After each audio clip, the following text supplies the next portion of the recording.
Okay, we'll go ahead and get started. Welcome everyone, and thank you for joining us virtually this evening for what we hope will be an informative presentation for landlords and tenants in the city of Richmond.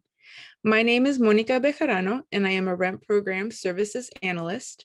Today, Rent Program Executive Director, Nicholas Traylor, will be conducting this evening's presentation. Before we get started, I would like to share some logistical information. Please note this presentation has been posted on our website at www.richmondrent.org/workshops for your reference. I will provide the link in the chat section at the bottom of your screen. Please also note that this presentation is being recorded, and we hope to post the recording on our workshop page as well. If you have any questions on a particular topic discussed today, we ask that you type your questions into the Q&A function on the bottom of your screen, and we will address the questions at the end. If you have any specific questions, we ask that you contact the Rent Program to discuss your questions with a Rent Program Services Analyst. Without further ado, I would now like to introduce Nicholas Traylor. Hello, everyone. My name is Nicholas Traylor, and I'm the Executive Director of the Richmond Rent Program. Today's presentation is titled Resolving Landlord-Tenant Disputes During the COVID-19 Pandemic.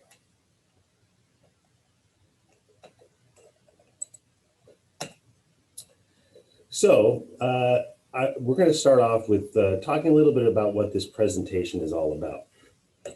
So most disputes, both locally and really in the world, can be resolved by really getting everybody on the same page in terms of what is lawful. You know, as they say, knowledge is power, and without the understanding of how the law works, resolving conflicts can be costly, time draining, energy draining, and very stressful. This presentation has two main parts. The first is a general overview of the rent ordinance. Now, it's really important for Richmond landlords and tenants to understand how the rent ordinance works, as well as the services available to landlords and tenants through the rent program. And some of our services are directly connected to resolving disputes. And all of our services are related to educating the public, making sure that everybody is fully empowered when it comes to understanding their rights, so that when they do have a dispute or a conflict, they can go into it armed with enough knowledge to make good decisions that won't be the kind of decisions that lead to costly, time-draining, energy-draining, stressful situations. Now, the second part of the presentation will outline options for both landlords and tenants to resolve some of the common disputes that have come to the forefront during the COVID-19 pandemic. So we're just going to have a brief overview of the topics we're going to cover. The first thing we're going to talk about is just what the purpose of the rent ordinance is. We're going to then do a quick overview of the rent ordinance and the rent program. And then we're going to talk about the importance of being in compliance and why that's so important when it comes to resolving disputes. Then we're going to talk about some common disputes facing landlords and tenants during the pandemic and options for recourse. Now, finally, we're going to have a Q&A period, and we will, although this presentation doesn't specifically address the multitude of pandemic-related eviction and rent laws, we have additional slides available at the end of the presentation if any questions come up about any of the state or local eviction or rent moratoriums.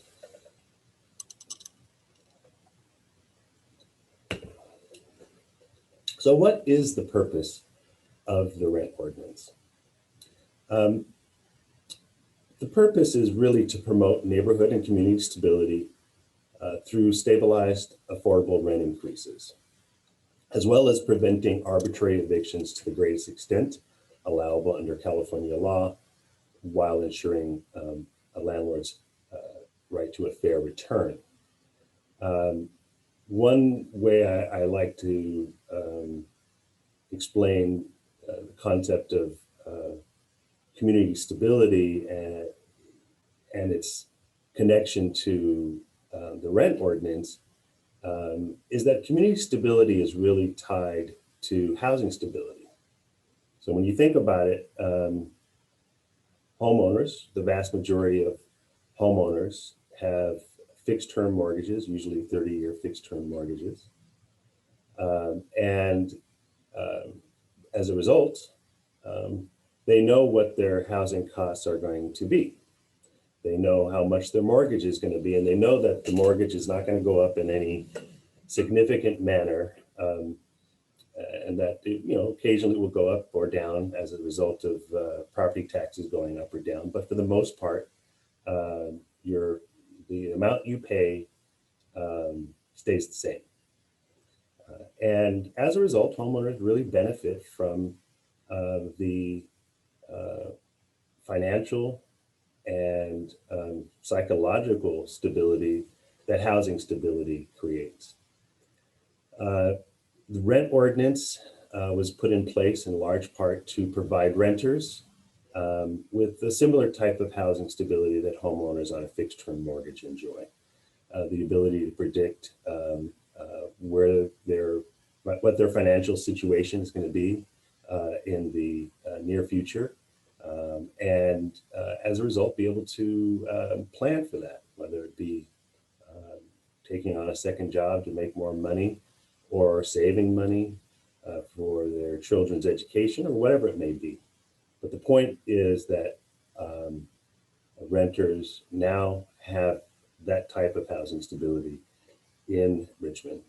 And landlords have a guaranteed right to, assuming that they're in compliance, to a cost of living increase, as well as a right to file a petition when their maintenance and operating expenses have outpaced the cost of living.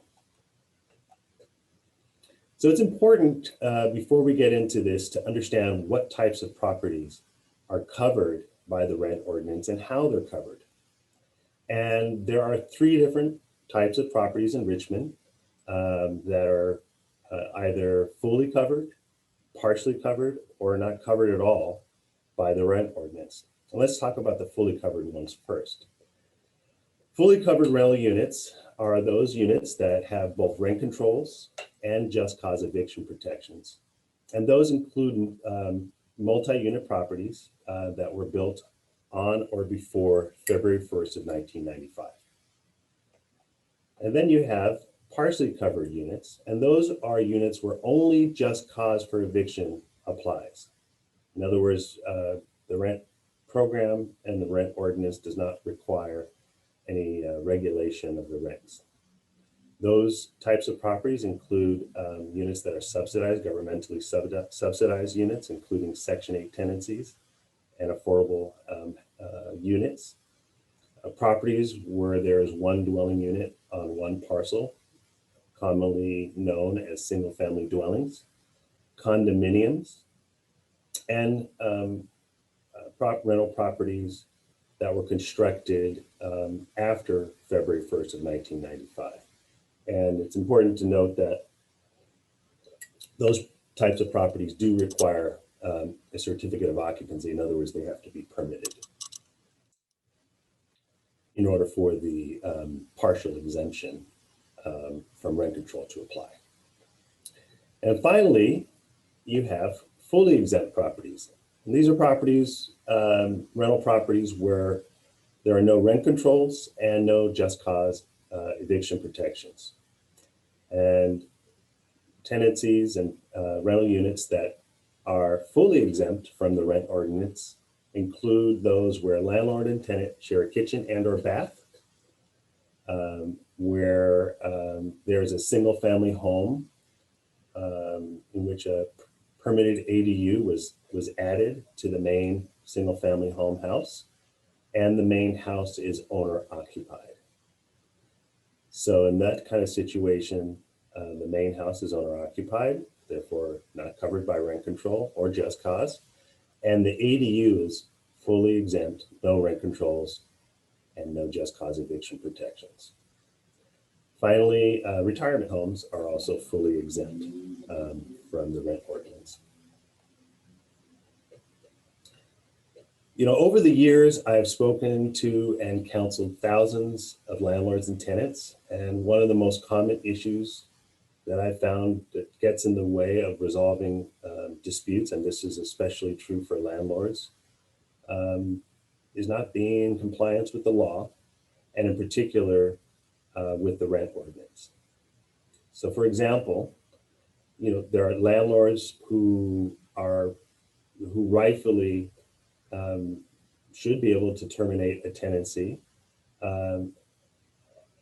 or maybe raise the rents, and may find that because they're not in compliance, they're not able to do so. They're prevented from doing so. And so it's really important before you try to address any kind of dispute, whether it's about the lease or whether it's about an eviction situation, or whether it's about wanting to raise the rents, file a petition to increase the rent above the maximum allowable rent. All of those attempts to resolve an issue can be hindered by being out of compliance. And in Richmond, compliance means first and foremost paying the residential rental housing fee. And what goes along with that is enrolling the property. There's a form that rental property owners must fill out related to that. For multi-unit properties that are rent controlled, the owners must also register tenancies. Owners of partially controlled and fully controlled units are also required to provide notice to the rent program when they serve the tenant with an eviction notice. For fully controlled properties that have rent control and just cause, the owner must submit rent increase notices with the rent program within 10 days. And whenever there's an eviction for nuisance, violation of the lease agreement, refusal to allow lawful entry, and those types of situations, a written warning notice is required prior to being able to initiate further steps in the eviction process. And finally, owners must comply with any decision rendered by a hearing examiner, a rent program hearing examiner, or by the rent board. And failure to adhere to any decision would lead to non-compliance, which again, as I mentioned, can be a roadblock in terms of trying to resolve conflicts. And finally, owners are required under state law, under California Civil Code 1941.1, to provide rental units that are in compliance with the implied warranty of habitability. And that means that the units must be fit and habitable. And it can't be any major code violations or habitability problems that are impacting the enjoyment of the property by the tenant. So let's move on. Now that we've talked about the importance of compliance, let's talk a little bit more about one of the most important areas where you need to be in compliance, and that is payment of the residential rental housing fee. So I'm not going to spend a whole lot of time on this slide, but this slide just provides you with an idea of what the rental housing fees have been over the years. Currently, fully covered rental properties pay $218 per unit. Partially covered rental units pay $123 a unit. And again, not paying the fees or being in default in terms of fee payment can prevent a landlord from doing an eviction or raising rent in some circumstances. And just to be clear, for any owner that has been struggling due to the pandemic, there's there are many owners who have had tenants who haven't been able to pay the rent during the pandemic. The rent program does offer payment plans and a deferral for those who've been negatively impacted by the pandemic.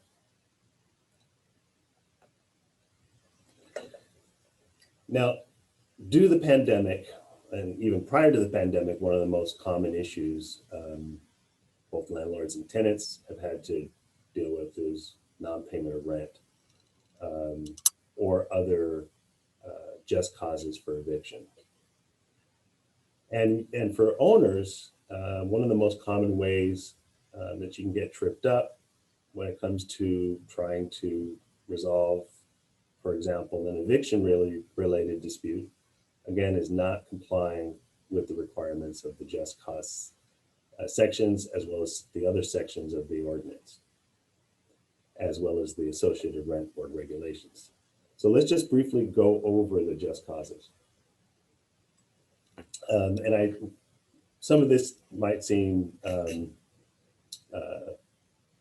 just common sense, but I think it's important to just talk about them real quick. The first just cause for eviction is failure to pay rent, but it's not just the mere failure to pay rent or being late. It's failure to pay rent after having been served with what is normally a 3-day notice to pay or quit. Currently, because of the pandemic, there's a 15-day period where the tenant has to pay rent or quit. It's important to, when you're dealing with failure to pay rent situations, to make sure that you have consulted with a rent program services analyst if you have the opportunity. And we also recommend that you speak with or contract with an attorney when it comes to most eviction situations, because it's a very technical process and it's very easy to get tripped up, not dot an I or cross a T in the process, and find that because of that, you're not able to evict the tenant or recover possession, and the case gets dismissed. Another just cause for eviction is breach of lease. And again, as with the failure to pay rent, prior to being able to initiate the process of providing the tenant with an eviction notice, the tenant must be given a warning notice first. And so breach of lease requires that the tenant continue to violate the lease after being warned in writing to cease the violations. And we'll go into more detail about that in an upcoming slide. Another just cause is failure to give access, failure of the tenant to give the landlord lawful access. And if the tenant continues to deny a landlord lawful entry per California Civil Code 1954, after having received a written notice to cease, they may be potentially evicted. Another just cause is if the landlord needs to make substantial repairs to the rental unit and cannot do so with the tenant in there, and they can serve the tenant with a notice of temporary eviction while the landlord makes repairs. And you'll notice that has little asterisks next to it, and that's because if you have to perform this type of eviction, relocation payments are going to be required, temporary relocation payments. And then there's the owner move-in just cause. Owners who own at least 50% of the property and intend to live in the unit as their primary residence may perform an owner move-in for either themselves or a qualifying relative, which includes mother, father, son, daughter, spouse, grandparents, and grandchildren, or domestic partners as well. Owner move-ins also require relocation payments, and the payments are what are known as permanent relocation payments. And they range from around $3,000 to around $10,000. And then there's withdrawal from the rental market, also known as an Ellis Act eviction. And this is one where I think a lot of folks get a little bit confused because they think that if they withdraw from the rental market, somehow they can just kind of not be under rent control anymore, and yet still rent. And so when you do a withdrawal from the rental market, you're going out of the rental business, and there are significant penalties associated with, and restrictions associated with re-renting within the first 2 years and then within the first 5 years. And there's a 10-year rule where the tenant has to be offered first right of refusal. And there's relocation payments required that are even higher than the owner move-in relocation payments. And those restrictions I just mentioned stay with the property for up to 10 years. And they're recorded with the deed. So it can actually impact the value of the property. And if you're considering doing a withdrawal from the rental market, I highly suggest that prior to initiating any type of paperwork around that, you speak with an attorney, or at the very least, speak with one of the rent program services analysts to really get a good idea about how that law works. And then finally, there's a temporary tenancy. And a temporary tenancy occurs where an owner of a single family home, where it's the owner's primary residence, wishes to rent out their house, their single family home, for up to 12 months with the right to move back into their house when the lease expires and not have to pay any relocation assistance to the tenant. So this is, when, for example, maybe an owner wants to live abroad for 6 months and wants to be able to rent out their single family home, well, they can do so and return, and the tenant would have to vacate, and the owner would not have to pay the relocation assistance that they would otherwise have to pay if they did an owner move-in. So as I mentioned before, there are several just causes that require written warning notices, and those just causes include breach of lease, in most cases of nuisance, and failure to give lawful access to the landlord. And just a brief description of what lawful access means. It means that the landlord wishes to or must perform necessary or agreed upon repairs and needs access, or the owner needs to show the unit to prospective renters or buyers and needs access, or needs access at the end of the tenancy to do a walkthrough inspection. And those are the lawful reasons for entry. And the owner must give at least 24 hours written notice to enter for those reasons. So, as I mentioned, prior to serving a notice of termination of tenancy for the just causes I just mentioned, breach of lease, nuisance, and failure to give access, the landlord must provide the tenant with a written warning notice that includes a reasonable period of no less than 5 days to correct the violation prior to serving a notice of termination of tenancy. The warning notice must state that failure to cure the violation may result in an eviction. It must inform the tenant of their right to request a reasonable accommodation. It must include the contact number of the rent program, the Richmond rent program. It must include instructions for compliance for how the tenant can comply with the demand to cease violating the lease agreement or causing a nuisance or disallowing lawful entry. We do provide a written warning notice template that is available at the link that is here on this slide. And just a quick note, not all violations of the lease or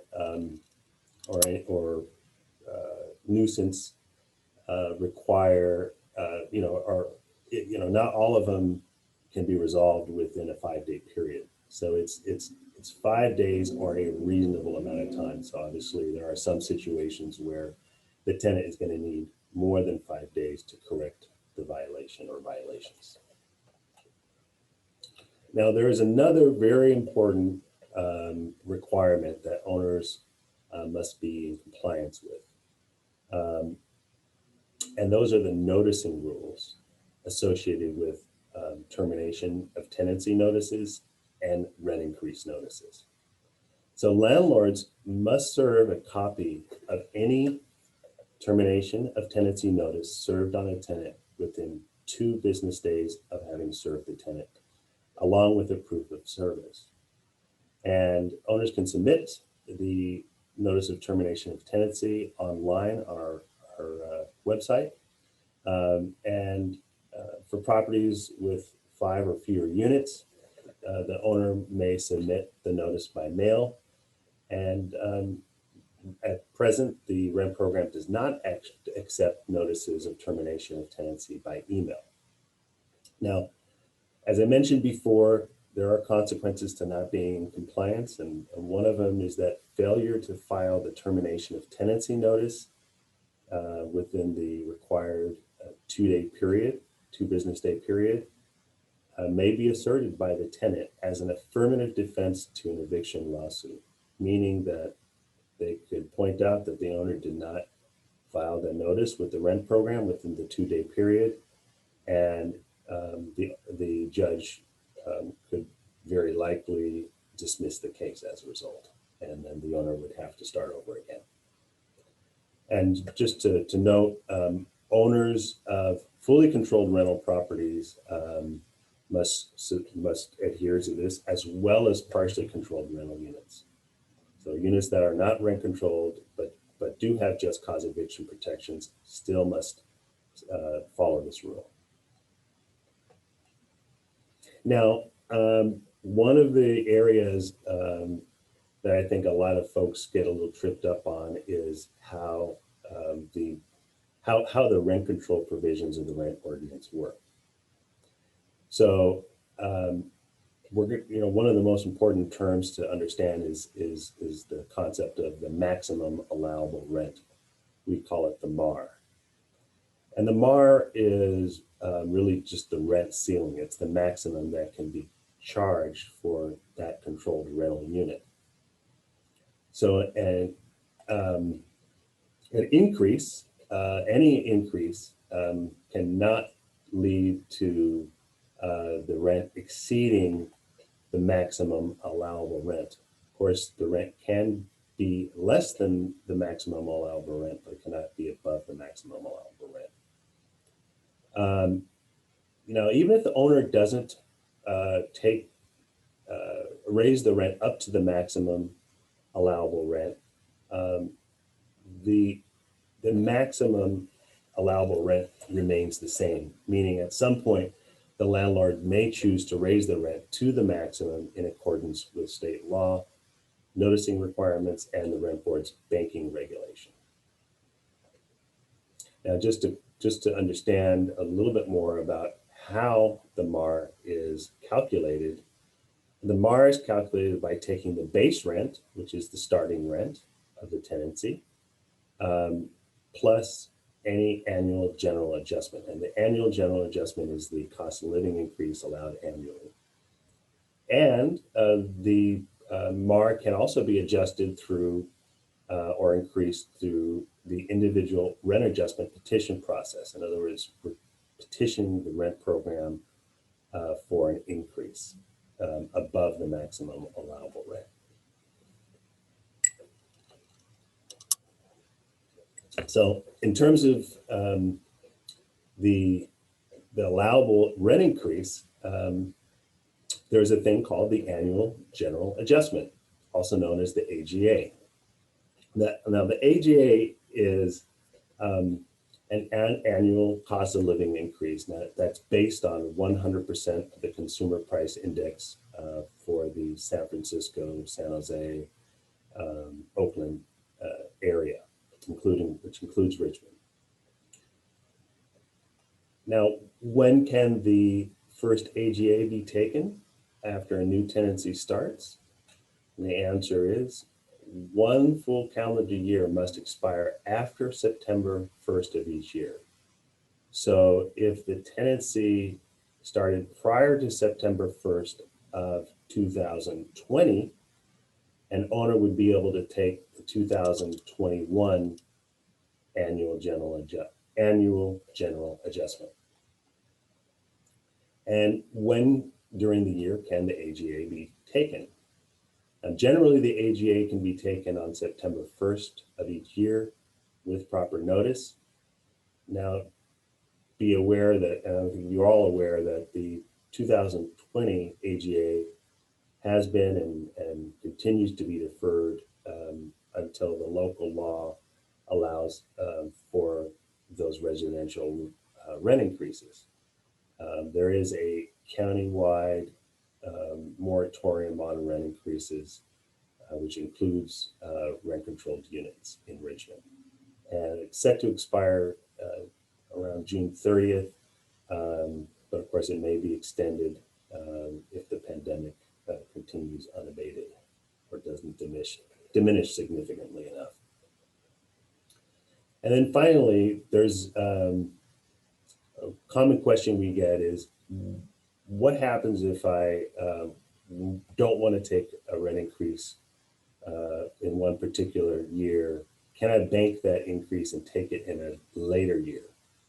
And the answer is yes, an owner can do that. However, there's a limit of 5% of the previously deferred AGAs that can be recovered, plus the current year's AGA. So what that means is you can always take the current year's AGA, assuming there's no prohibition against taking it, and 5% of any of the previously deferred increases. So if the increase is 3% in one particular year, but the owner hasn't taken increases in the past, and they've banked 6%. They can take the 3% plus 5 out of the 6, meaning an 8% rent increase for that year. And then the 1% would be deferred until the next year. So just a quick overview of what the annual general adjustments are or have been since 2016. The 2016 AGA was 3%, 2017 was 3.4, 2018 was 3.6, 2019 was 3.5. And just as I go through these, just remember that you have to give proper notice, and I'll tell you a little bit more about that in a second. The 2020 AGA was 2.9%. And this year's AGA was just announced 2 days ago by the Rent Board and approved 2 days ago by the Rent Board at 1.6%. And again, note the rent increase can only be applied to tenancies that were in effect prior to September 1st of the previous year. And again, proper notice is required under California Civil Code 827. Landlords who increase the rent by 10% or less must give a 30-day written notice, and any increase of over 10% is a 90-day notice. Now, another significant part of the rent ordinance And then another way that rents are regulated beyond the annual general adjustment is what's known as the rent adjustment petition process. And I'm going to just briefly describe the types of petitions that can be filed by a tenant and then by a landlord. And these are petitions to either increase or decrease the rent above or below the maximum allowable rent. So tenants can file a petition for excessive rent due to failure on behalf of the landlord to roll back the rent or for charging rent above the maximum allowable rent. And for those who are kind of new to Richmond, there was a thing that was called the rent rollback that occurred and that is still in place if the owner hasn't rolled back the rent. And what it does is the starting rent or the base rent for tenancies that were in effect prior to July 21st of 2015, the base rent for those tenancies is the rent that was paid on July 21st of 2015. And owners were required to roll the rent back to that amount for those types of tenancies. For all other tenancies, the base rent is the starting date of the tenancy and what was charged on that date. Tenants can also petition to reduce the rent due to a decrease in space, services, or habitability. And the concept behind that is that when a tenant contracts for a rental unit and agrees to pay a certain amount, they're agreeing to pay for a certain amount of space, a certain amount of services, and a certain standard of habitability that by state law must comply with the implied warranty of habitability. And if the habitability goes down, if there's a reduction in space or services are taken away, a tenant can petition the rent program and rent board to decrease the rent until the services, space, or habitability issues are corrected. It can also result in a retroactive rent refund, meaning that for the time period those issues occurred, the time period where the habitability problems occurred could result in the landlord potentially having to pay the tenant a reduced rent kind of going backwards, where they would have to then refund the part of the rent to the tenant. And then for tenants, there's also a petition to reduce the rent due to a reduction in the number of tenants allowed.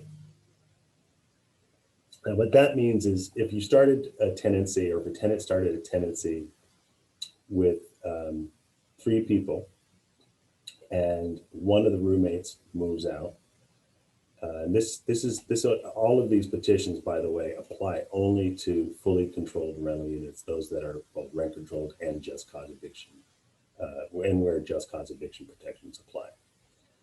So if the tenant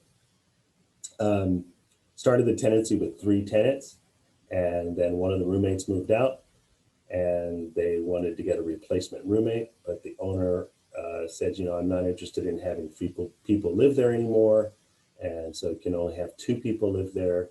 The tenant could petition to reduce the rent due to the reduction in the number of tenants that are allowed or were allowed based on what we call the base occupancy period, which is when the tenancy started. And just a quick note, the petition process is similar to court in the sense that both sides have a right to object to the other side's petition. And another important note is that for most petitions and almost all habitability petitions, the result is a hearing that is conducted by a hearing examiner, and the hearing examiner listens to the testimony of both sides and the evidence that was submitted by both sides, in deciding whether or not to award a rent decrease or rent increase. And in some cases, if the other side doesn't object, and the case is more or less a straightforward situation, the hearing examiner can issue a decision without having a hearing. But to date, I think all of our petitions that have been filed that would have otherwise resulted in a hearing have resulted in a hearing. And other very important note is that either party can appeal a hearing examiner's decision. If the hearing examiner's decision is appealed, it goes before the 5-member rent board. The 5-member rent board acts kind of like a grand jury and hears a recommendation from the rent program's attorney as to whether or not to affirm the hearing examiner's decision, send it back for another hearing, reverse this, or modify the decision. So they are the kind of appellant court in terms of rent increase and rent decrease petitions. Now let's just briefly go over some of the landlord rent adjustment petitions. Now the first is to petition to increase the rent due to an increase in the number of occupants allowed. So for example, if using that same example I used prior, if the tenancy started with 3 occupants and they want to get additional roommates, the owner can file a petition to increase the rent for each additional occupant allowed. The maximum increase that can be taken is up to 15% for each additional occupant. It's important to note, however, that any additional occupant that is a direct family member, like mother, father, son, daughter, or spouse, grandparent, or grandchild, does not count as an additional occupant, and the increase would not be allowed. However, if the landlord and tenant agree, even if the additional occupant is a direct family member, they can agree to an increase of up to 15%, but that process still has to go through the rent program's petition process, and the hearing examiner still has to authorize the increase. And I've seen some unfortunate cases where owners thought they could raise the rent up to 15%, took an increase without filing a petition, only to have to refund the money to the tenant because it wasn't allowed, because it wasn't authorized.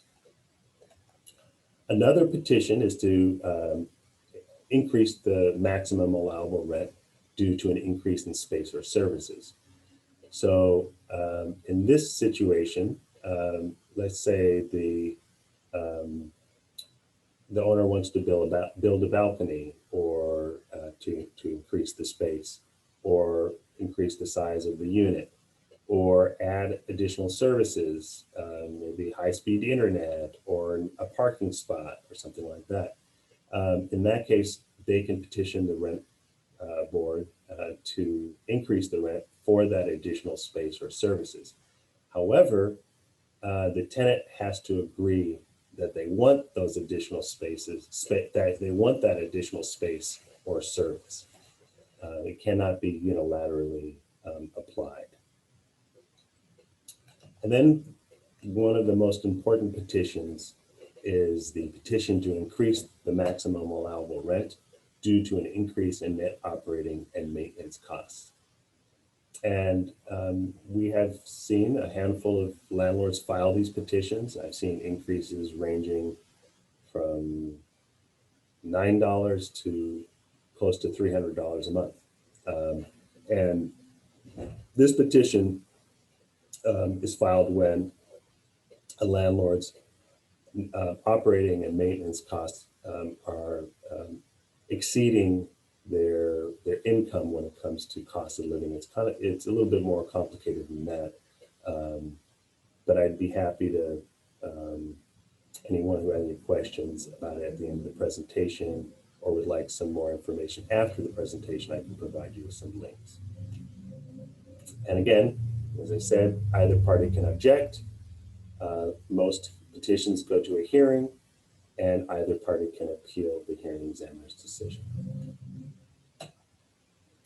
Now, I just wanted to quickly go over the rent program services because I think when it comes to resolving disputes, utilizing our services is an essential tool in that process. We provide comprehensive counseling on the rent ordinance, the relocation ordinance, and applicable state law. So you can call one of our counselors or one of our staff and ask all kinds of questions about the rent ordinance, about all the rules around it, and our staff will take the time to explain all of that to you. And I think as you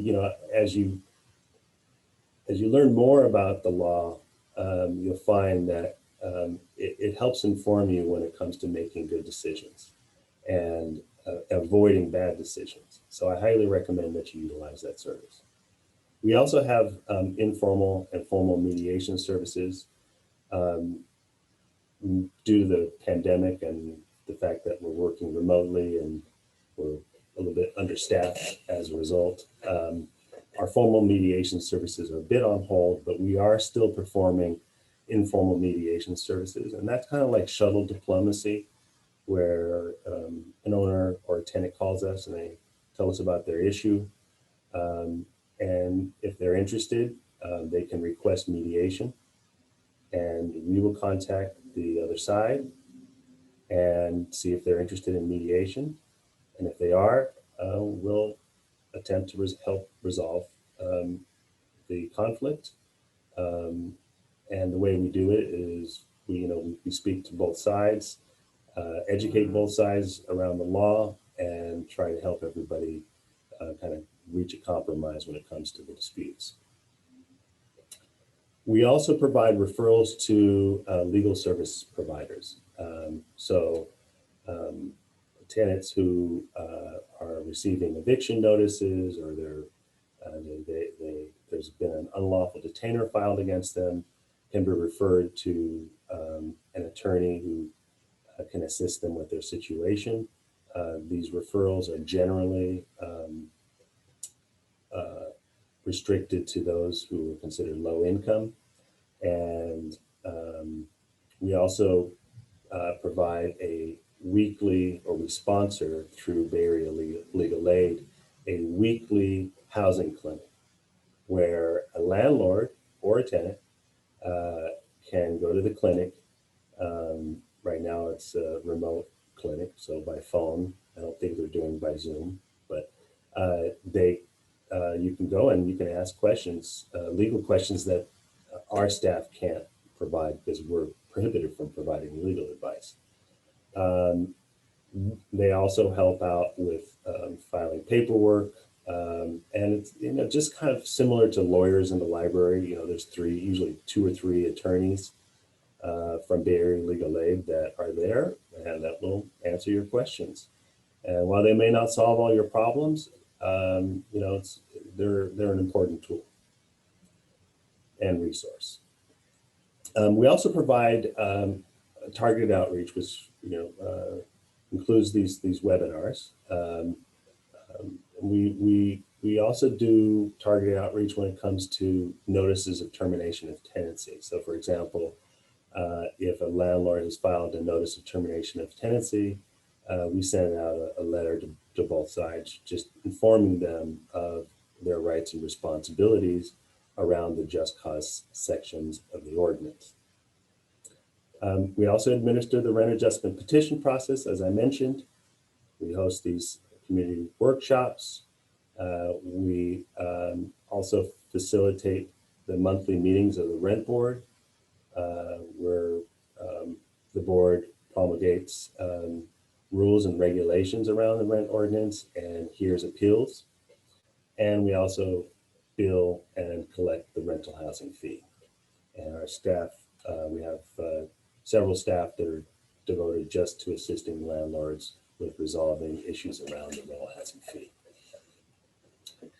Now we get into the good stuff. I mean, everything else up to this point was for the purpose of making sure that everybody's on the same page when it comes to how the rent ordinance works and understanding the importance of compliance prior to engaging in an effort to resolve a dispute.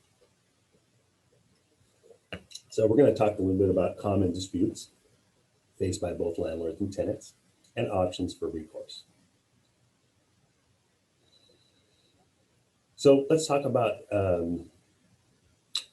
common issues facing landlords, in particularly around this time where many tenants are not paying their rent. Some tenants are bringing in unauthorized occupants. We receive calls about tenants who are causing a nuisance, damaging property, disturbing other tenants, or violating their lease agreement. And we also receive calls from landlords who want to sell their property when the tenant is currently occupying it. And let's talk a little bit about the options for recourse around some of these issues. So first, let's look at options for recourse when a tenant is not paying rent. So the first option for landlords is to apply for either local or state rent assistance. As you know, the state of California passed SB 91, state law that prohibits evictions for tenants who have been negatively impacted by the pandemic, and where the tenant has to pay at least 25% of the rent during the time period of the law is in effect. And also a major part of this law is that landlords and tenants can apply for rent assistance, and landlords can receive up to 80% of the rent that is in default, as long as they forgive 20% of the rent owed. And I highly recommend that you check out housingiskey.com if you have a situation where the tenant isn't paying rent and they've declared that they've been impacted by the pandemic. Another way to address non-payment of rent occasionally in some situations is rent program mediation. Now, we won't mediate when there's an ongoing eviction case. So where a tenant has received a notice of termination of tenancy or an unlawful container lawsuit.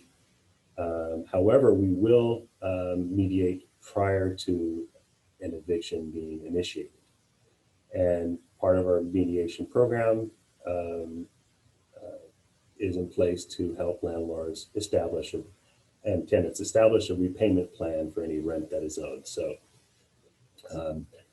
we can assist you in that process. Again, it's informal mediation, so it's not a sit down face-to-face kind of situation. It's more shuttle diplomacy and trying to get folks on the same page as to what they can agree to. Another option is for the landlord to try to work it out with the tenant on their own. Now, if an owner attempts to work it out on their own, it's really important that they keep good documentation and remember to work within the bounds of the law and to avoid harassment claims. Right now, we have seen some owners, maybe because of desperation, I don't know what is, exactly causing them to do what they're doing, but in some cases, they are issuing notices that are not lawful, or telling the tenant that they're going to call the police if the tenant doesn't pay rent or leave. And they get a little bit too involved trying to help themselves deal with their non-payment of rent issues. So it's very important that you carefully work within the bounds of the law and consult with the rent program services analyst, consult with an attorney, as you're trying to work it out with the tenant. And then finally, there's the eviction route. Now, if you need to go the eviction route, just make sure you are, first of all, in compliance with the rent ordinance. If you aren't, again, that can trip you up. Second, be in compliance with SB 91 and the other applicable local and state laws around evictions and rent increases. And also make sure that you're in compliance with the noticing rules around evictions. And we highly recommend that if you're going to go the eviction route, that you consult with an attorney. We're happy to consult with any landlord who has questions about the eviction process in Richmond. But when it comes to actually initiating an eviction, it's really important that you do it correctly, because one mistake can result in the whole case being dismissed and you having to start over and spend the money again on another eviction. Now let's go into options for landlords when tenants are causing a nuisance, damaging the property, or disturbing other tenants or violating their lease agreement. Again, you can consider rent program mediation to reach an agreement with the tenant to cease the behavior that is going on, to cease the nuisance, to address the damage to the property, maybe get the tenant to agree to pay for the damage, maybe get the tenant to agree to cease whatever behavior was causing the issue. And conversely, the tenant may have issues as well. And oftentimes that's oftentimes the case. There's two sides to every story and two sides to every situation, if not more than two sides. And as part of our mediation program, we listen to every side, and we try to make sure that everybody's issues are heard and there's an attempt to address them.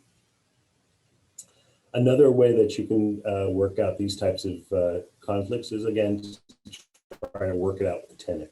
Again, keep good documentation and work within the bounds of the law to avoid harassment claims. And again, also, it's very similar to the last slide. If you have to go the eviction route, make sure you're in compliance with rent ordinance, SB 91. And remember also that most nuisance and lease violations require a written warning notice to cease that complies with Richmond's noticing rules that I previously described. And keeping good documentation, especially for these types of evictions, may be the difference between a successful or an unsuccessful outcome.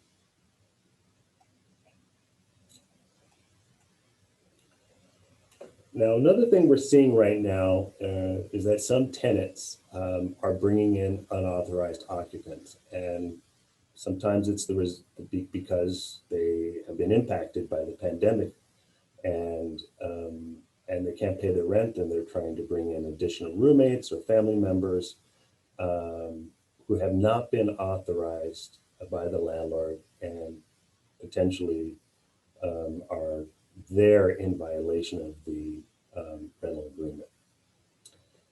So when it comes to options for recourse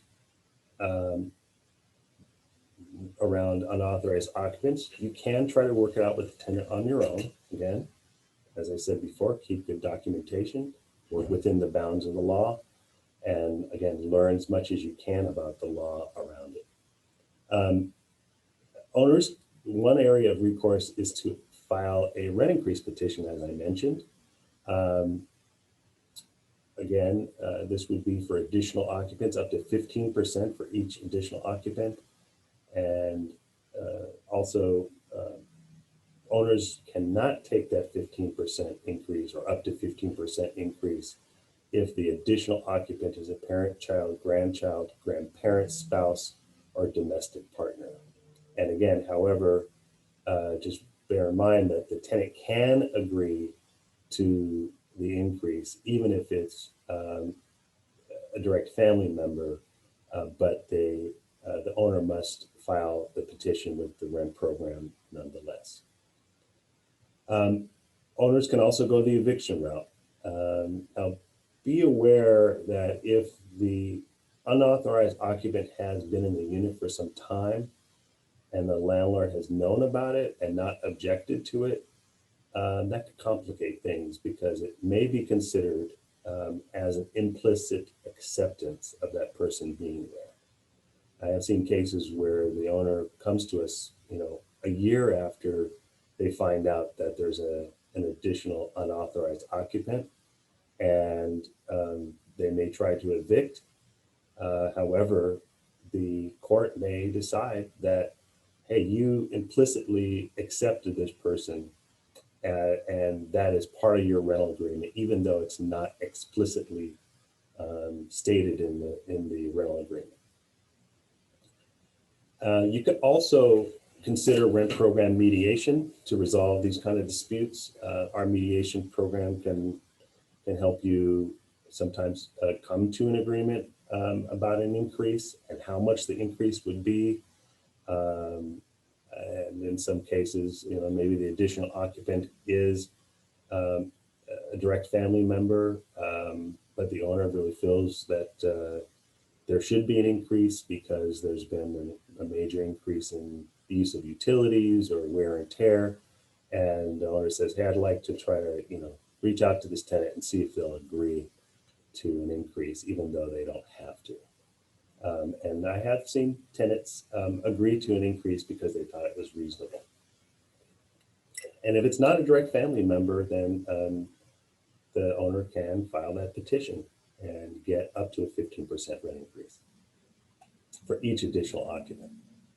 Now, one of the most important things around this issue is to know that the rent ordinance and associated regulations of the rent board prohibit evictions that are due to the addition of a tenant's child, parent, grandchild, grandparent, brother, sister, spouse, or domestic partner, so long as the addition of such relatives does not exceed the maximum number of occupants allowed in a rental unit under California law. Further, landlords should be advised that the Contra Costa County currently prohibits evictions where the tenant allows an unauthorized occupant to live in the dwelling unit if the occupant is a member of the tenant's immediate family living in the unit and the occupant has moved in as a result of the COVID-19 pandemic. And we have some supplemental slides around that. And our staff attorney is actually also going to be available during the Q&A to address questions that you may have around any pandemic-related laws. Now let's shift gears and talk about some of the common issues facing tenants during the pandemic. Non-payment of rent is clearly a major issue right now, and many tenants have been impacted and haven't been able to pay the rent or haven't been able to pay full rent. Tenants are also experiencing harassment because of the desperation of the situation, and some landlords are harassing tenants to vacate because of their situation. Some landlords are not making repairs. And we are seeing some landlords issuing unlawful notices of termination of tenancy. These are, for example, notices of termination because they maybe want to sell the property or for some other non-just cause for eviction reason or no reason at all. I just recently counseled a tenant whose landlord gave them a notice to vacate, 30-day notice to vacate, no just cause, and threatened to call the police on them and lock them out if they didn't move out. And just FYI, for landlords, that is a very dangerous thing to do and dangerous in terms of liability because one of the easiest ways to be sued is for illegally evicting a tenant. We're also seeing the landlords threatening to evict due to unauthorized occupancies that have been brought in by the tenant to help pay for the rent. Now, tenants have options when it comes to being unable to pay the rent due to the pandemic. And those options are connected to the state law SB 91. And a tenant should know that if they have been impacted by the pandemic, they should submit a declaration of financial hardship to the landlord and make sure that they pay at least 25% of the rent during the moratorium period. Tenants can also apply for local or state rent assistance. As I mentioned previously, landlords can also apply. Here's a link right on this slide that takes you directly to the rent assistance page that's provided by the state, or you can go to housingiskey.com. And if you're behind on your rent and you're concerned that you may be evicted, whether you've been impacted by the pandemic or not, you can reach out to us and we can possibly help mediate a repayment plan with the landlord if the landlord is willing to do so.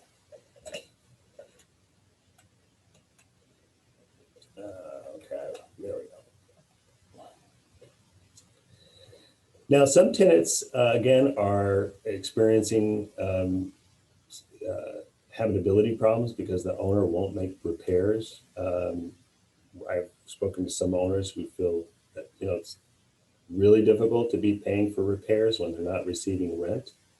But despite that, it's really important that owners understand that they have to comply with the implied warning to give habitability, and that there are, potential consequences to not making repairs. So the first recommendation for tenants is to advocate for yourself with the landlord. And in other words, try to work it out. Now, tenants who want to work it out with the landlord are advised to make sure that they have informed the owner in writing, or which means hard copy, email, or text, with regard to the habitability issue. It's important that it be documented as best as possible. So taking photos and videos of the habitability problem and including that evidence along with the email or letter is a powerful way of advocating for yourself. Some tenants will also CC the rent program so that the habitability issues are being documented with the rent program. A tenant can also request a housing inspection with the City of Richmond. If they have requested a housing inspection or received a referral upon request from our program to get a housing inspection, the city will send out a code enforcement inspector who will take a look at the rental unit. And if there are any code violations, the owner could be cited and ordered to make the repairs or correct the violations, usually within a 30 or 45 day or 60-day deadline. And if the owner doesn't correct the problems within the deadline provided by the code enforcement officer, they could face fines. And a housing inspection report is also very strong evidence if the tenant is interested in filing a petition to reduce the rent. And so that is another area of recourse for a tenant when it comes to habitability issues or when a landlord won't make repairs.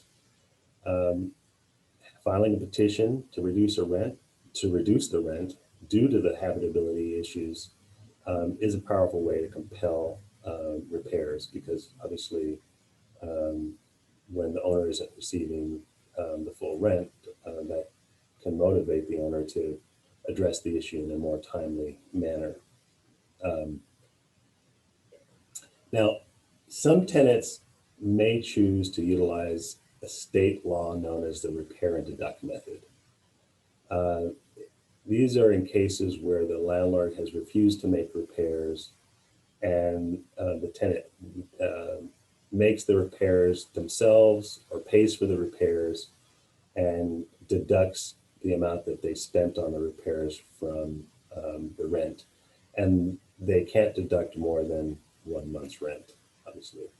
I've underlined this next sentence because I want all tenants to know that this method is very risky because it can lead to the tenant receiving a pay or quit notice and potentially have to defend against an eviction lawsuit. So I would, prior to utilizing the repair and deduct method, you probably want to speak to a housing counselor or an attorney to make sure that you're not putting yourself in greater danger than you want to.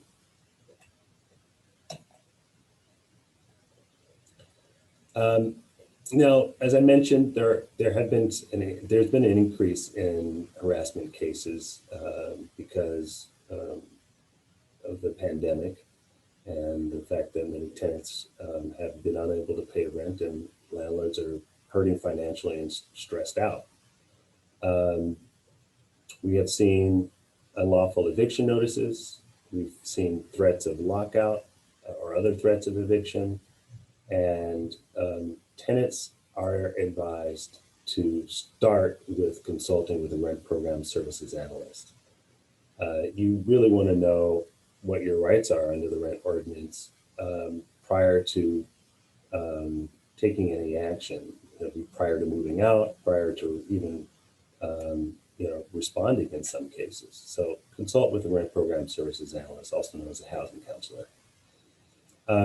It's important to document all the incidents and correspondence with the landlord and do so in writing. And again, consider copying the rent program or other appropriate agency. For example, if a tenant has requested a housing inspection, they can they might copy the code enforcement officer. But I've found that when a tenant does copy the rent program, oftentimes that results in the issue taking a higher priority for the owner. A tenant can also request a referral from the rent program to speak with an attorney, either at Bay Area Legal Aid or in some cases, the Eviction Defense Center. We do provide formal written referrals to these two agencies. In order to receive that formal referral and to be assisted, you do have to meet certain income requirements.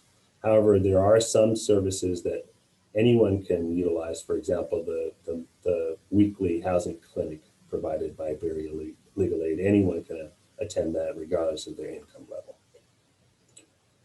And finally, if the harassment is just too much and you believe that all your efforts have not prevailed to cease the harassment, a tenant can consult with a private attorney to learn about their legal options. Oftentimes, when a tenant goes to an attorney, it can either result in a letter, a demand letter, a letter to cease, and in some cases, an affirmative lawsuit.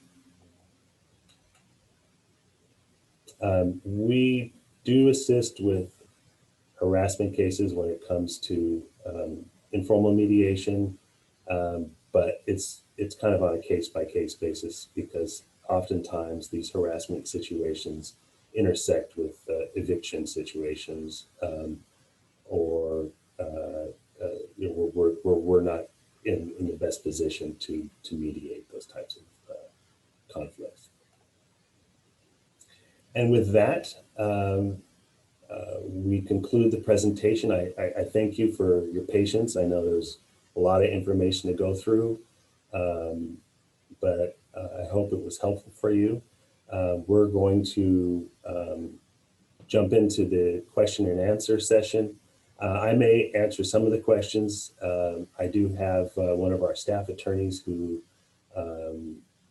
has more knowledge about the COVID-19 Tenant Relief Act and some of the other local emergency orders.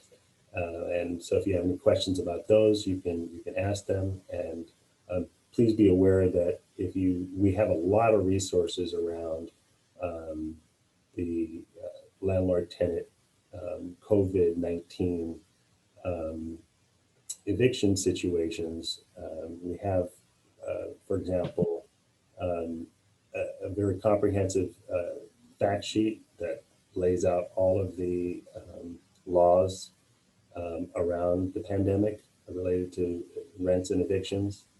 And we also have forms or links to forms, for example, the declaration of COVID-19 related financial distress, both in English and Spanish.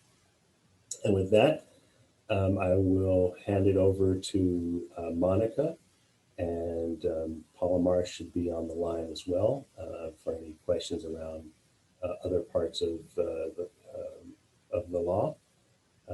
And thank you again. And let's jump into the questions. Okay, so we have a couple questions. And the first one we have is, can an apartment complex charge all tenants to share costs of water bills? Also, can they charge a fee for amenities that we have not been able to use since the pandemic starting last year in March? So under the rent ordinance, owners can only charge utilities if the utilities are separately metered. So if it is for example, a duplex with only one meter, then the utilities cannot be charged to the tenant. And what was the second part of the question? Also, if they can charge a fee for amenities that they have not been able to use since the pandemic that started last year in March.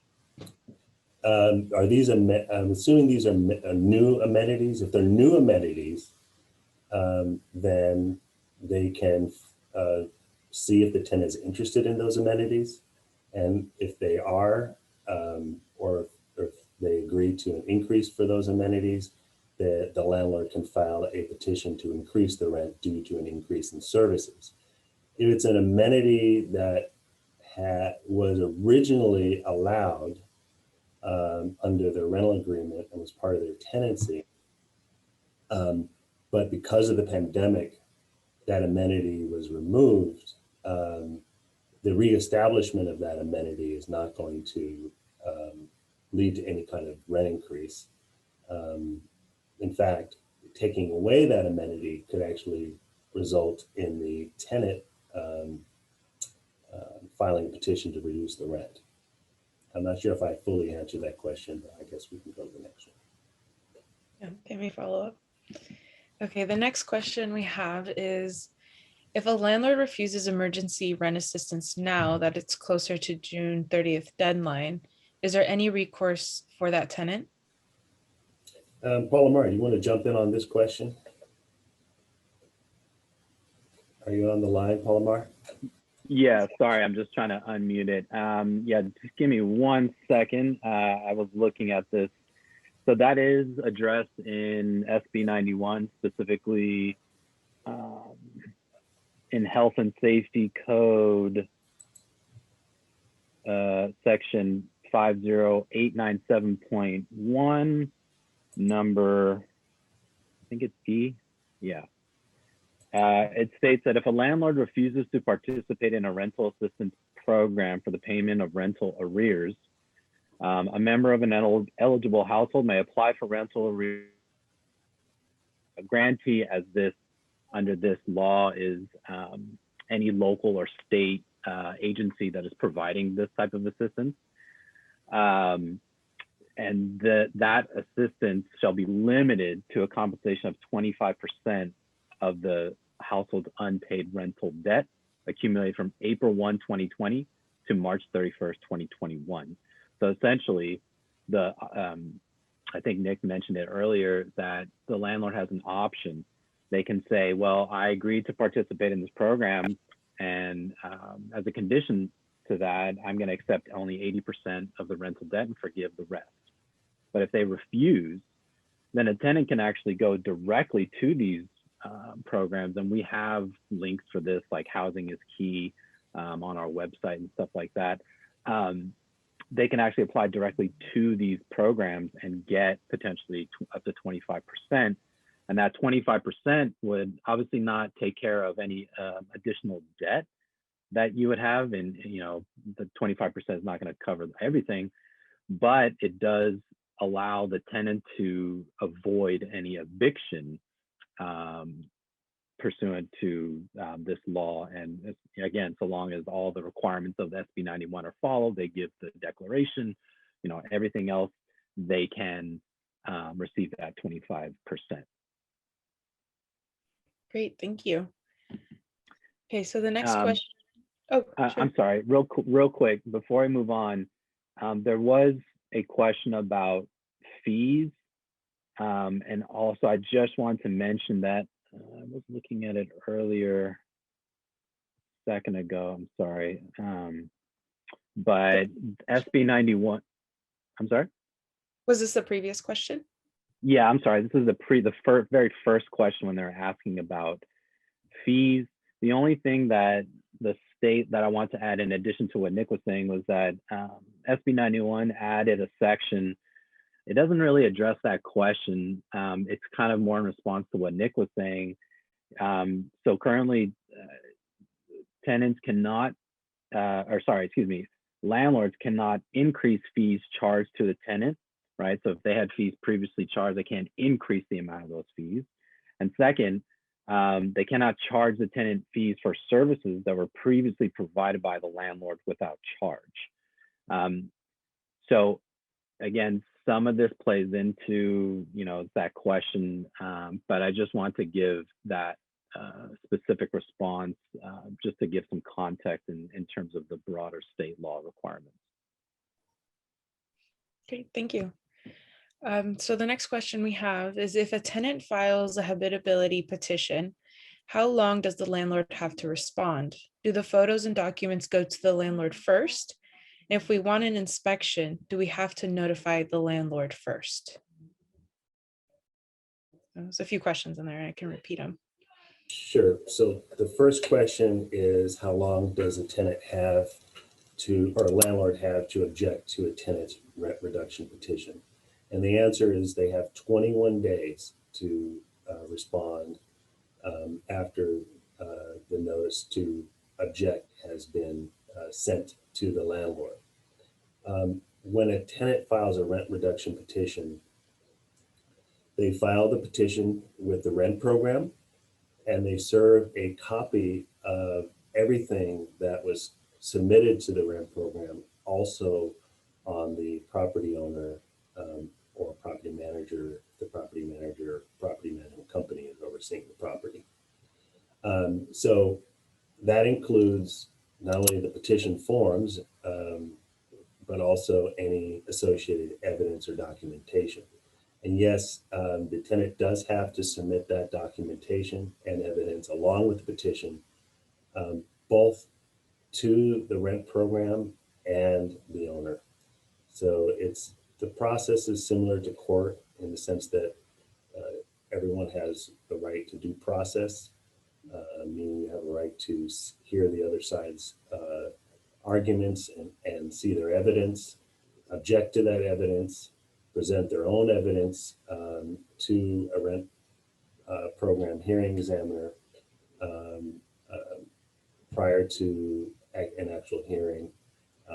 And I hope that answers the first question. What was the second part of the question? You kind of answered this one too, because they asked, do the photos and documents go to the landlord first? And the following is, if we want an inspection, do we have to notify the landlord first? So even if you request a housing inspection, the housing code enforcement officer will notify the landlord. So the landlord will know about it.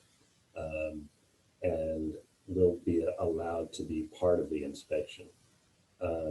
So it is an open process, and the owner is not going to just receive a notice of violation without, first having known that there is going to be an inspection. Great. Next question. If the tenant was awarded and the landlord decided they do not want to accept the check after first agreeing to participate in the Richmond Rapid Response Fund or the Richmond Rent Assistance Program. I guess they're asking if they don't accept the check after they participate in the Richmond Rapid Response Fund. So in other words, if the tenant applies for rent assistance and the landlord doesn't accept it, what's the question around? Yeah, it's saying that if the tenant was awarded Mhm. the check from the Richmond Rapid Response Fund, Mhm. and the landlord decides they do not want to accept the check after first agreeing to participate. Mhm. So, but prior to the pandemic and the passage of these moratoriums and the state laws, and currently, a landlord not accepting a check can never be a basis for an eviction.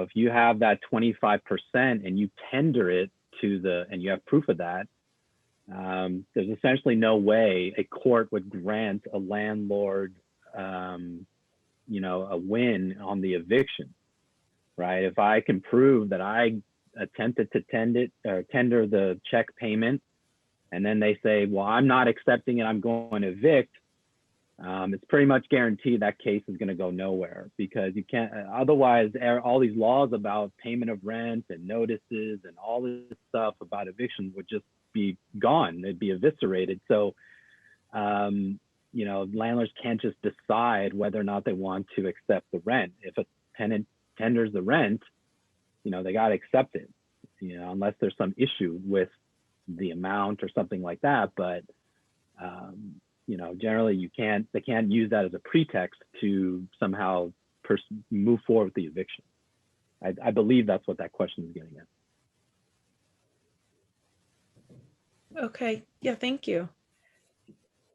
All right, so the next question we have is if there can be some clarification if the Richmond Rent will assist with mediation of tenant paying rent during the pandemic, which includes no payment during this period.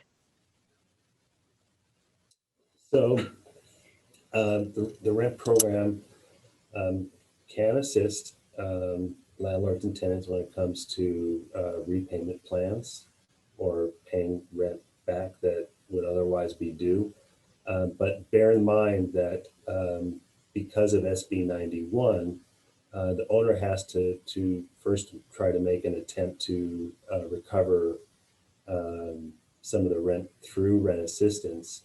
And so I recommend that is attempted prior to any other type of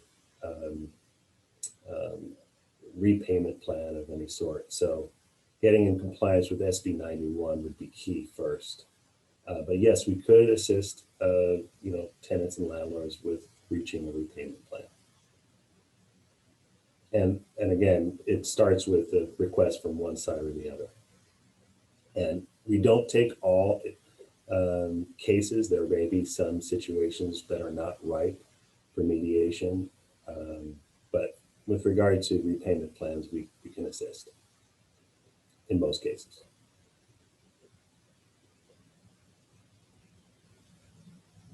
I didn't realize I was muted.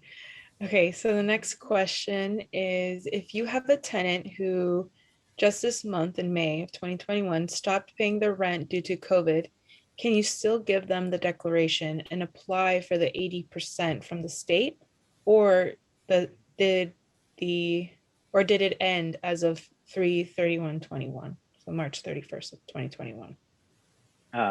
I can take that. So the declaration that is still applicable, or sorry, the requirement to provide a declaration to the tenant with your 15-day notice to pay rent or quit, that's still required.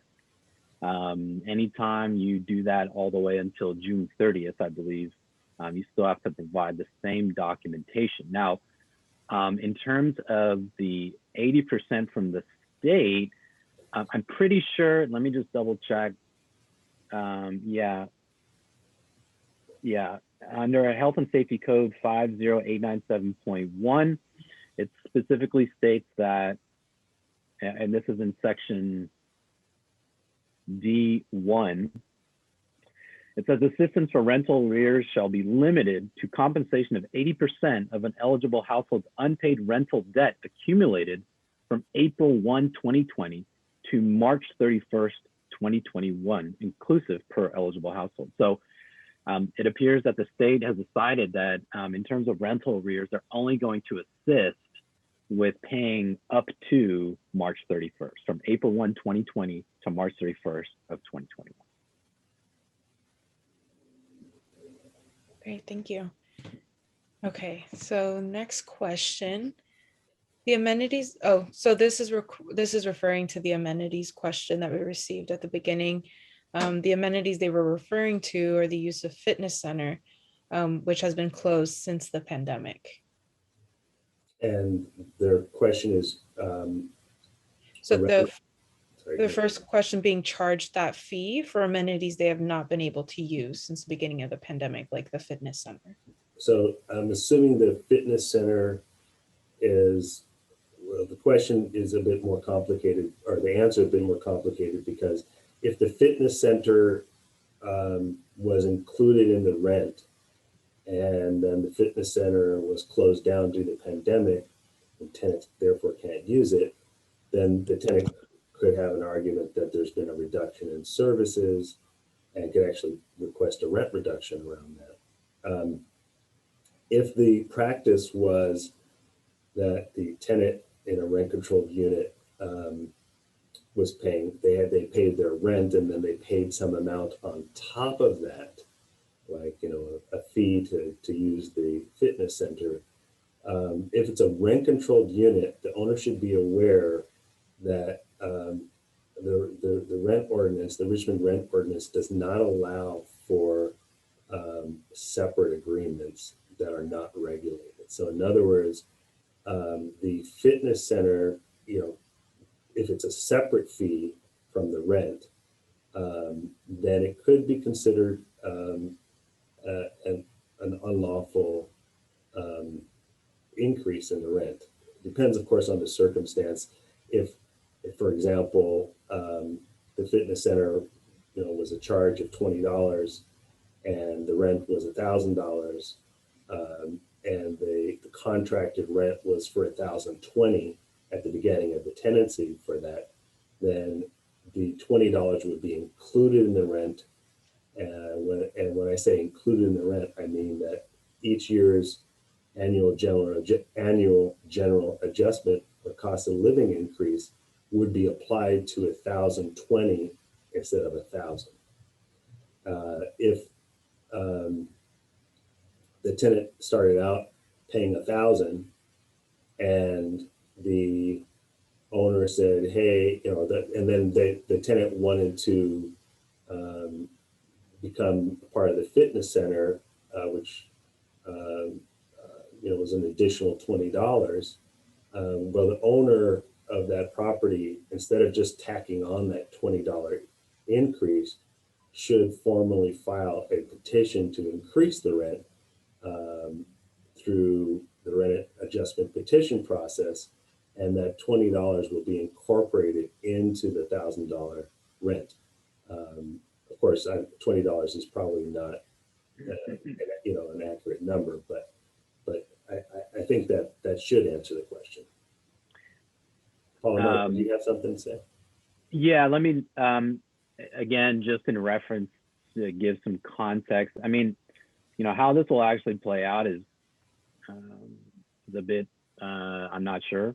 However, I just want, again, just for contextual purposes, I want to make sure people are cognizant not only of what Nick is saying in terms of our ordinance, but also the state law, specifically SB 91. So they did add a section, Civil Code 1942.9, and then specifically in that section B, it states that notwithstanding any other law, a landlord who temporarily reduces or makes unavailable a service or amenity as a result of compliance with federal, state, or local public health orders or guidelines, which sounds kind of what they were talking about, like some gym usage or something, shall not be considered to have violated the rental or lease agreement, nor to have provided different terms or conditions of tenancy or reduced services for purposes of any law, ordinance, rule, regulation, or initiative measure adopted by a local governmental entity that establishes a maximum amount that a landlord may charge a tenant for rent.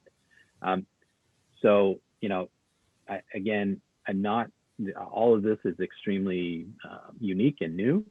So how this provision will actually play out in terms of, like, you know, a tenant alleging that, you know, they overpaid because like a gym or something was closed and they charge a fee for that. And, you know, I don't know, but I just want to, for everybody on this webinar to understand that there are some variances currently with the current laws and the pandemic. Thank you, Palomar. And that's why why attorneys exist. Thank you for that clarification. Great. So right now we don't have any questions. So we can wait a couple minutes and see if any pop up. Okay.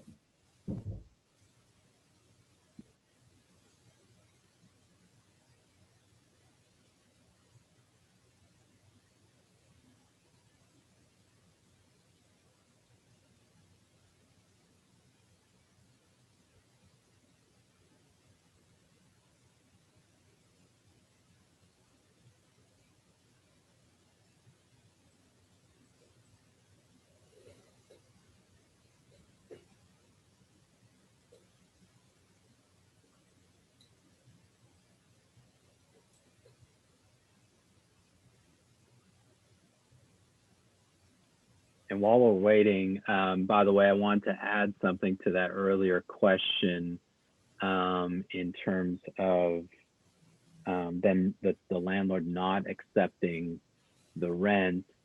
Just so you know, the state law also added a section which talks about that if the landlord or any owner wants to pursue the money that the tenant owes in an action to recover that COVID-19 rental debt, they actually have to show good faith that they, you know, were trying to, like, accept this rent or trying to at least work with the tenant. Otherwise, they may have difficulty pursuing actions to recover that rental debt. And again, that's in SB 91, the state law. Great. Thank you for adding that. It looks like a question popped up in the chat box. And just a reminder, if you have a question, please do list your questions in the Q&A box at the bottom of your screen. Sorry. So the question here is, if a tenant doesn't pay rent, when can a landlord start to evict? They have a follow-up to that as well, saying that all notices, including I'm not sure, they said assistant notice have been served, but the tenant has not responded. So I'm assuming that's the declaration, maybe? Yeah, so it sounds like the owner did everything that they were supposed to do, presumably. You know, the tenant has submitted, the landlord provided the declaration notice, the tenant submitted it, and the tenant has still not paid rent. I'm assuming that that's the scenario. Well, first of all, remember under SB 91, you can request, you can apply for rent assistance. So some of that money can be potentially recovered through rent assistance. If there's any remainder that the tenant still owes. Some of, it's possible that the landlord and tenant can, mediate a repayment plan for that. But also bear in mind that the owner is agreeing to forgive up to 20% of any rent that's still owed as part of the requirement of accepting rent assistance monies from the state. Yeah, and I just wanted to add that, it's hard, and that question is very simple, but the answer is complicated, right? When landlords can start to evict, I mean, it really depends on what you perceive a start to an eviction. Is it the notice, right? The notice to pay rent, because that is technically an eviction notice, and those are allowed. Like March rent, you give a 15-day notice along with a declaration. Now, let's just say that the tenant returns a declaration, but they still have to pay the 25%, and that is only due by June 30th. So then if you try to move forward, like if the landlord said, well, they didn't pay, it's the end of March, or it's April, or it's May, they didn't pay it, I'm just going to go to court. The court is almost immediately going to be like, you have to wait, because they technically, under the law, have until June 30th to pay that 25%. So really, no evictions for, at least for non-payment of rent, are in California are really happening until after June 30th. So, it really, that's a kind of a very big operative date, assuming that the state doesn't extend it any further.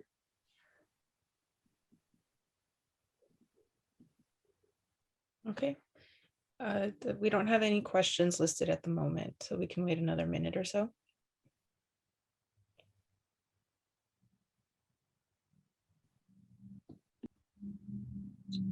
While we're waiting for questions, I think it might be a good idea to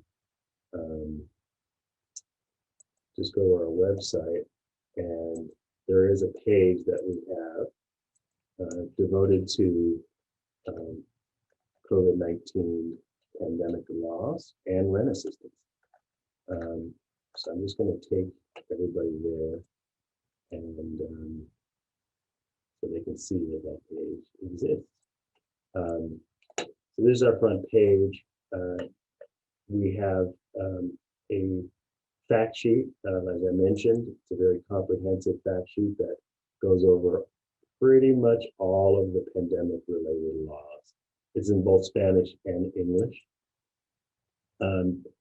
We also have a page just devoted to COVID-19 rental-related information and resources.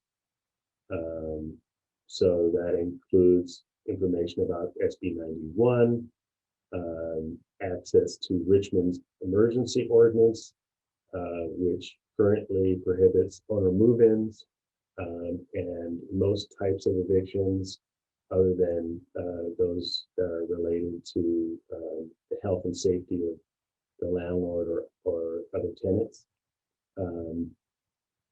And we also have access to all the forms, or owners should have access to all of the forms that they need to submit to the landlord, and landlords have that same access because they are required to provide the tenant with the declaration form if a notice to terminate the tenancy is required. So as you see, housingiskey.org has the form in English and Spanish, and this is what it looks like. Now, a lot of landlords have seen this form already, but in case you need it, it is all accessible on our website. And housingiskey.com has a great website that has really useful information about rent relief, the rent assistance. And if you're a landlord, you click on I'm a landlord. If you're a renter, you click on I'm a renter.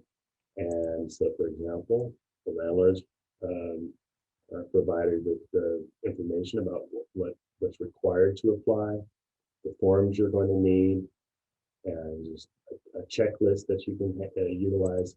And the same is true for the tenants. It provides information about all the information that's needed in order to successfully receive rent assistance. And also, last but not least,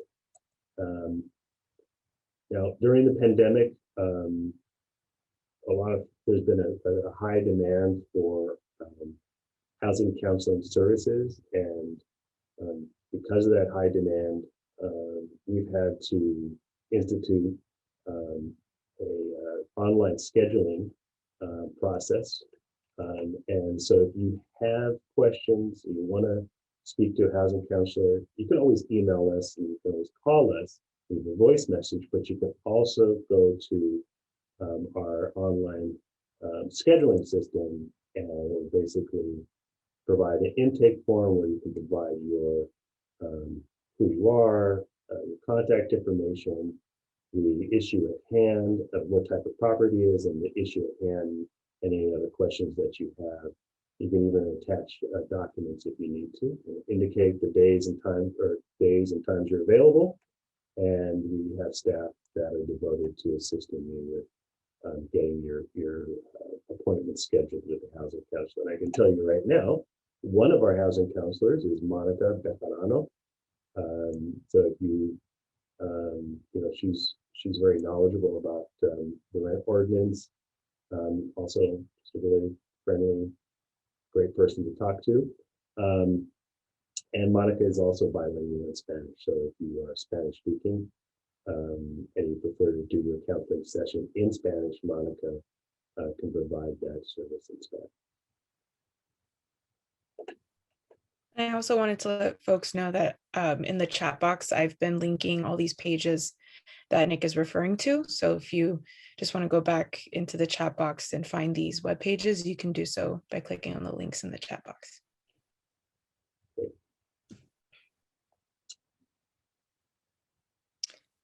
When I see someone asked a question, if there's a way to view this recording after the seminar, yes, there is. If you visit our workshops page, you will see it probably on Monday or Tuesday, and you'll be able to access the recording based off the title of this webinar. Nick, you want to actually show them where they can access it on our workshops webpage right there? Yes, right there. Perfect. We have a list of all of our workshops, and you'll see you can pre-register for upcoming workshops. And for workshops that have already occurred, you can go to YouTube, and we have our workshop ready to go. Well, welcome everyone. Oh, and of course, we're not going to play it. That was last month, but That was last yes, month. you can visit it on YouTube or Granicus, which. So yeah, all our workshops are now available for viewing after the fact, and feel free to pass on the information to anyone else that you believe could use this information. And we also have some workshops that are only in Spanish. So if you know someone who is a Spanish speaking, who primarily speaks Spanish, you can refer them to this information, and they can attend one of our Solo en Español workshops.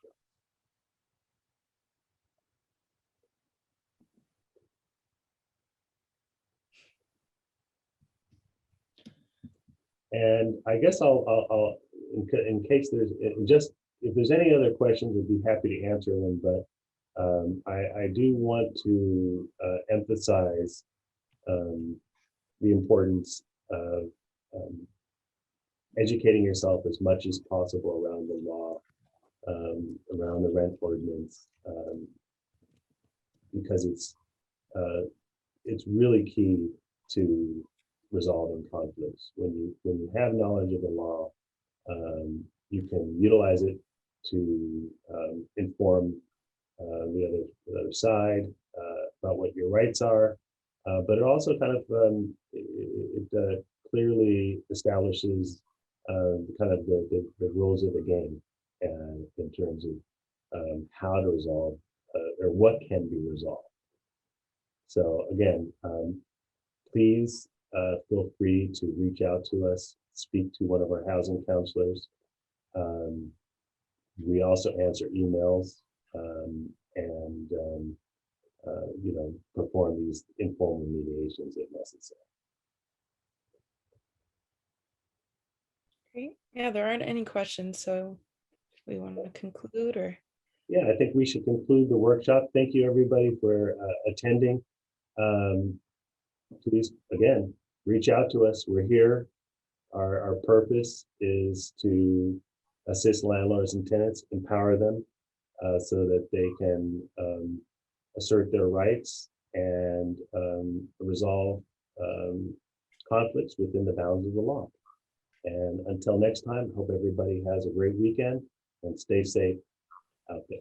Thank you. Thanks, everybody. Thank you, everyone. Bye. Bye.